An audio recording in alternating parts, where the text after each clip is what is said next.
Hola, bienvenidos al Mapa de Telesur. El gobierno de Honduras ha denunciado la existencia de un golpe electoral en marcha. ¿Qué intereses estarán en juego? Hoy vamos a analizar los escenarios. Así iniciamos.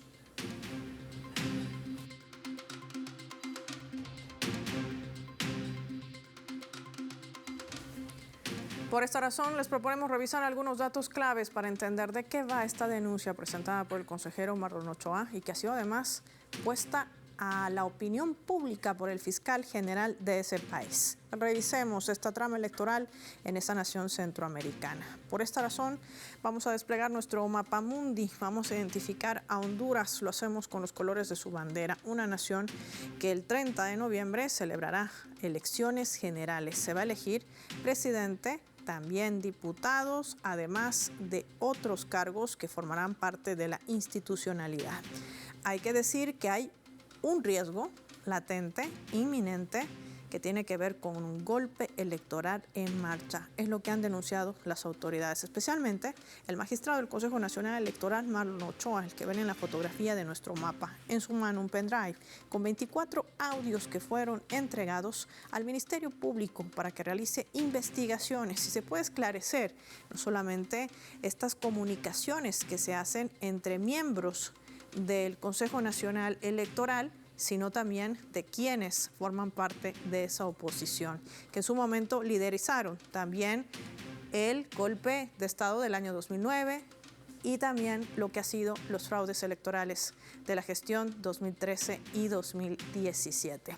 Sumando datos a nuestro mapa, hay que contarles que en estos 24 audios, el consejero del CNE, Marlon Ochoa, revela que esta consejera del órgano electoral, Cosette López, quien se escucha en estos audios, tiene conversación con un miembro de la Asamblea de Honduras, identificado como Tomás Zambrano, ambos del Partido Nacional, que forman parte de ese bipartidismo. Por eso también hemos colocado ahí las siglas de estos dos partidos, del Partido Nacional y también del Partido Liberal, que han gobernado ese país por más de 122 años.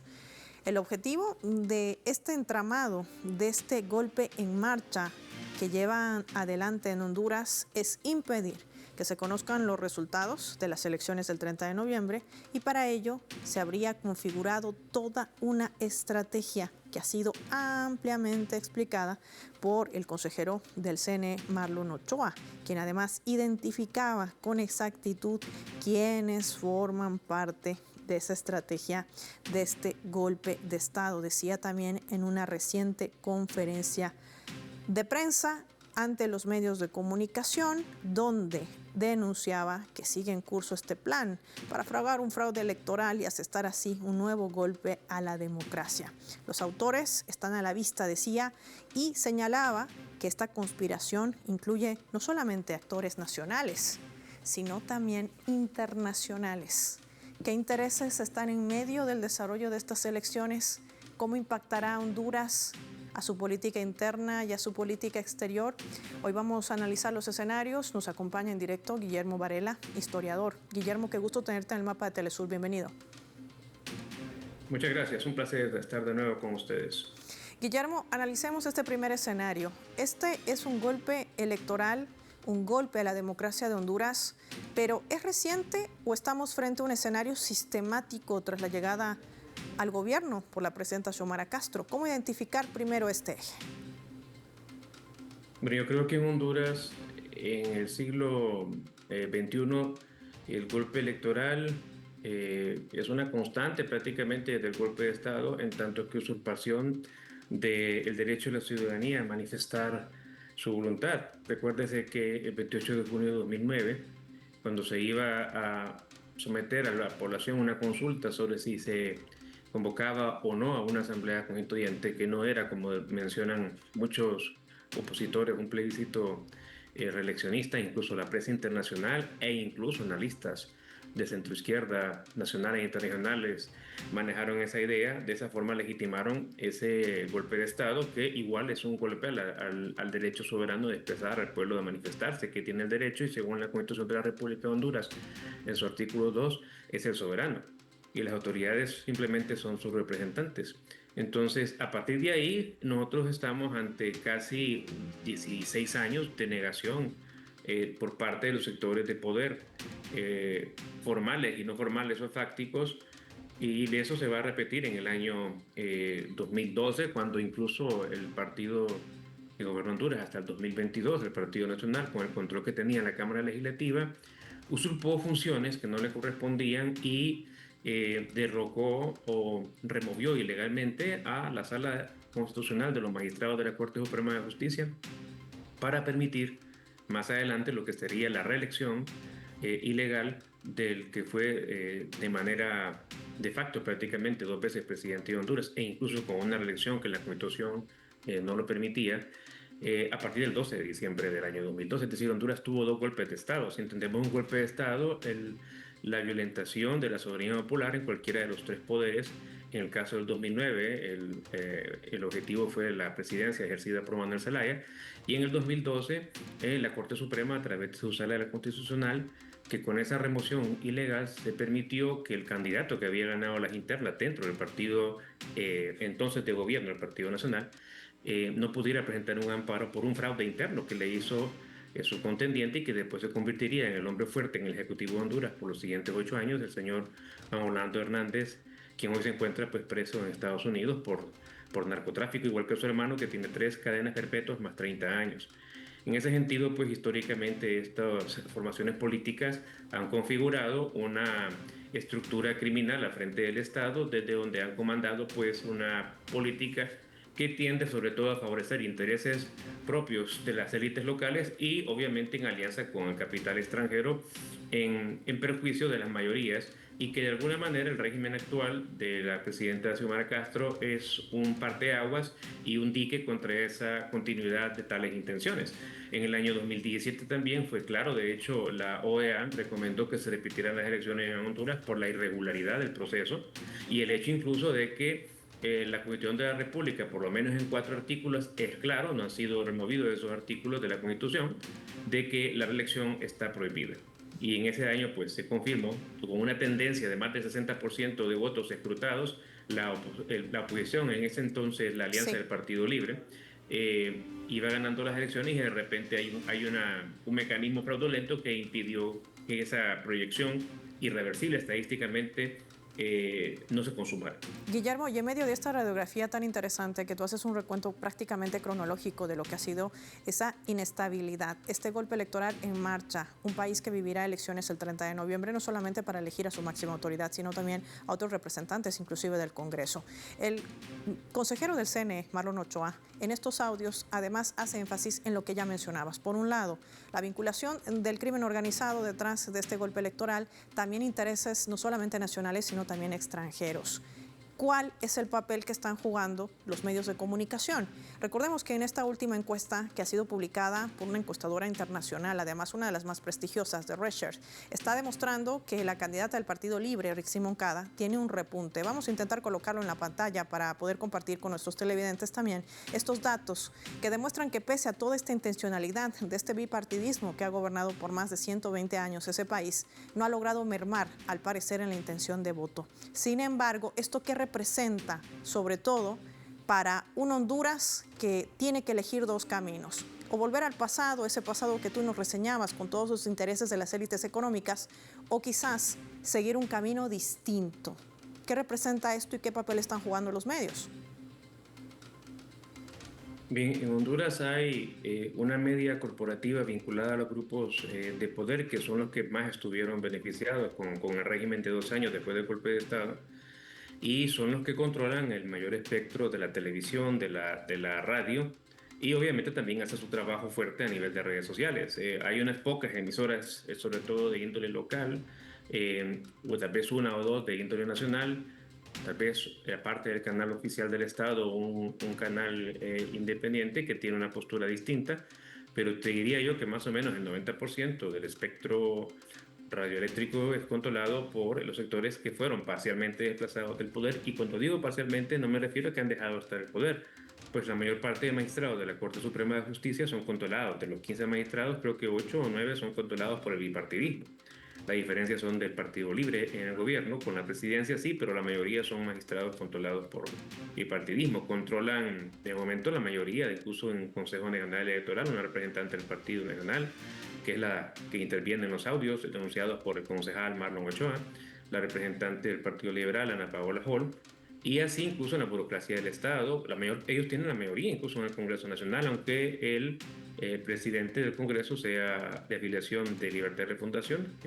Tienen estancado el proceso legislativo, una diversidad de decretos que no se pueden aprobar, de leyes, de propuestas, incluyendo una ley de justicia tributaria, con la cual estos grupos que han sido permanentemente exonerados y cada vez sobreestimulados, sin dejar mayor derrama económica a la sociedad, están pugnando y haciendo uso de esos representantes que tienen esos órganos de poder. Por eso reitero yo que el poder de Honduras parcialmente lo ha retomado Libertad y Refundación, pero los sectores oligárquicos, la oligarquía financiera, los sectores fácticos y en alianza, repito, con capitales e intereses políticos internacionales, tienen todavía un control importante, y ese control que tienen lo están manifestando a través de esta conspiración que felizmente para los intereses de la democracia en este país han sido desnudados. Y las respuestas de ellos han sido feroz a través de los medios, primero negando que fueran reales, de que se usó inteligencia artificial, han dicho en los últimos días, y es una cuestión que ellos mismos se contradicen porque van al Ministerio Público a acusar de intervención en comunicaciones privadas, y cómo es que si es inteligencia artificial te vas a ir al Ministerio Público a querellar a Marlon Ochoa por intervenir comunicaciones privadas. Entonces, si vas a querellar a Marlon es porque estás reconociendo que las comparaciones son reales. Pero además se hizo un peritaje de índole internacional que revela que las conversaciones son absolutamente ciertas. En este sentido, Guillermo, te propongo que revisemos nuestra fotografía para sumar también este otro escenario. Veamos.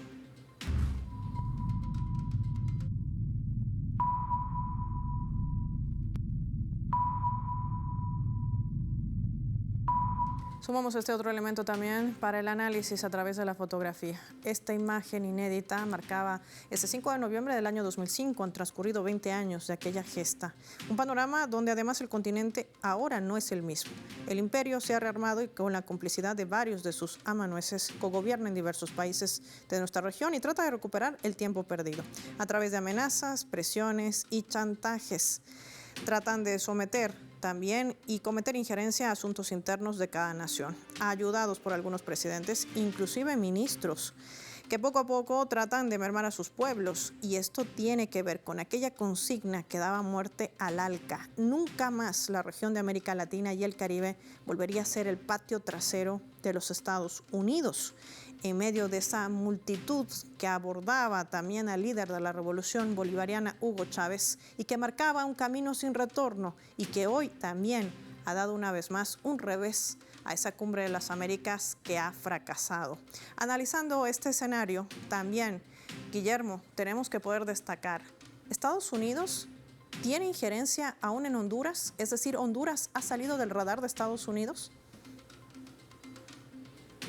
Y yo creo que hay ciertas situaciones que de repente no son de mucho agrado de la política actual exterior de los Estados Unidos. Por ejemplo, el hecho de que el Estado de Honduras haya redireccionado sus relaciones internacionales, haya roto con Taiwán, tradicional aliado durante la Guerra Fría y después de esta con los Estados Unidos, y haya reabierto conforme a sus intereses soberanos relaciones diplomáticas, culturales, económicas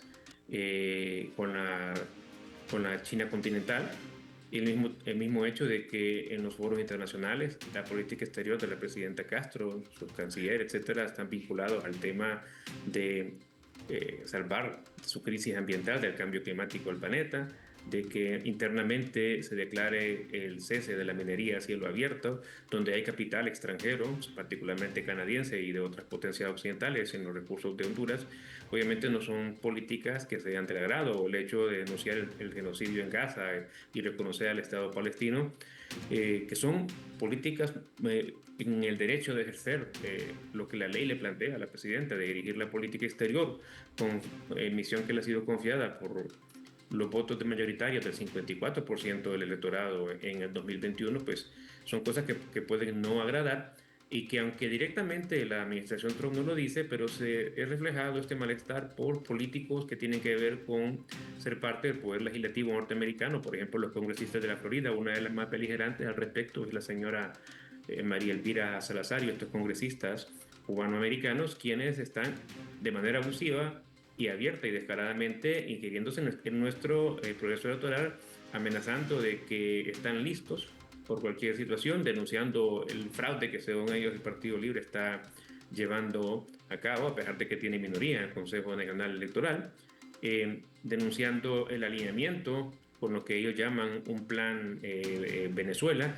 Y obviamente esas son manifestaciones, como diríamos, que se asigna ese trabajo sucio a otros, aunque oficialmente de momento la administración Trump no tiene problemas directos con el gobierno de Honduras. Se han mantenido las relaciones en general comerciales, de cooperación en el tema de la migración, incluso a nivel de acuerdos económicos. El mismo Fondo Monetario, donde Estados Unidos tiene una importante influencia, ha valorado positivamente el manejo de la macroeconomía hondureña, y no porque el gobierno de Honduras se haya supeditado de manera lacaria a los dictados tradicionales ortodoxos económicos que sugiere el Fondo Monetario, sino que se ha manejado con el criterio del caso una disciplina fiscal, una inflación controlada, pero esto no ha implicado para nada políticas de austeridad extrema, de sacrificio de la población. No se ha aplicado ningún impuesto en los últimos 4 años directos a la población. Más bien, el mismo Fondo Monetario avala la iniciativa de la presidenta y de los congresistas de Libre en el Congreso Nacional de que se apruebe una ley de justicia tributaria que permita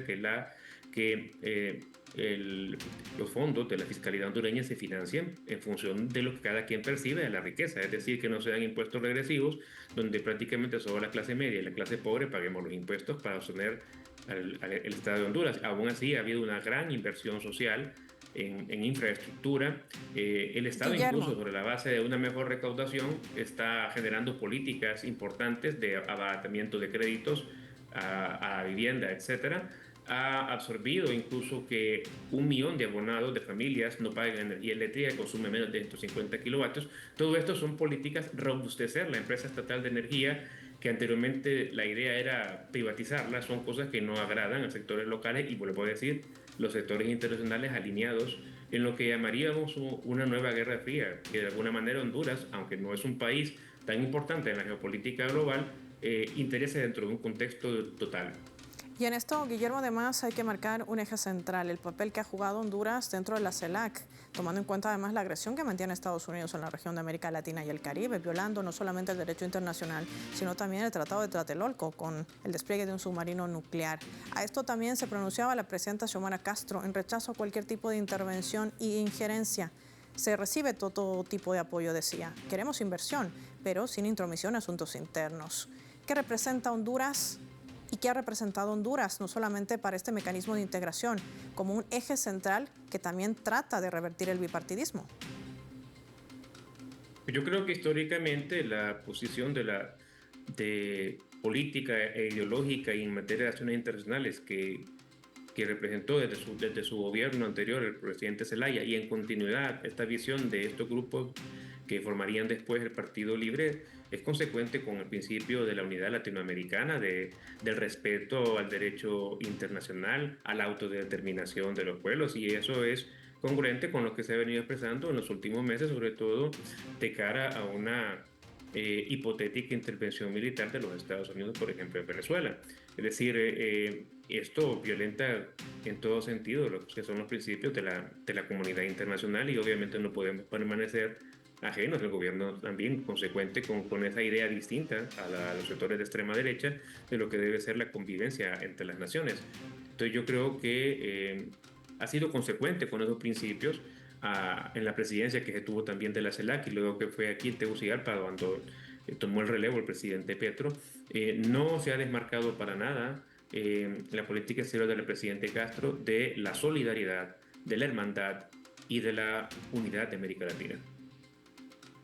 Guillermo Valera, por habernos acompañado hoy con este valioso análisis para poder entender un poquito qué está sucediendo en Honduras en medio de esta denuncia de un golpe electoral en marcha. Gracias por su tiempo para Telesur. A la orden, muchas gracias. A usted por atender nuestra llamada. Finaliza el programa y lo hacemos revisando nuestros vectores.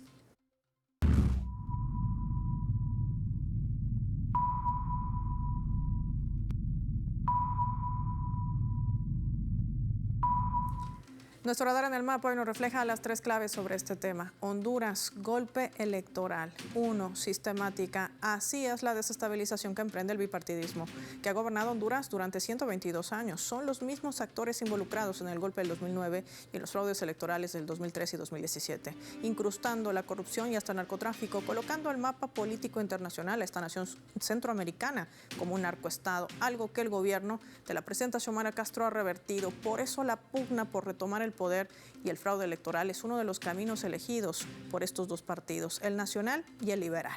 2, crimen organizado. Son las estructuras detrás de este plan de sabotaje electoral por sectores vinculados al crimen organizado y estructuras políticas del pasado. Intentar repetir los fraudes dictados que solamente han beneficiado a las élites económicas, que no aceptan una transformación profunda de un país que quiere despojarse de este tutelaje y exige el respeto también de su autodeterminación.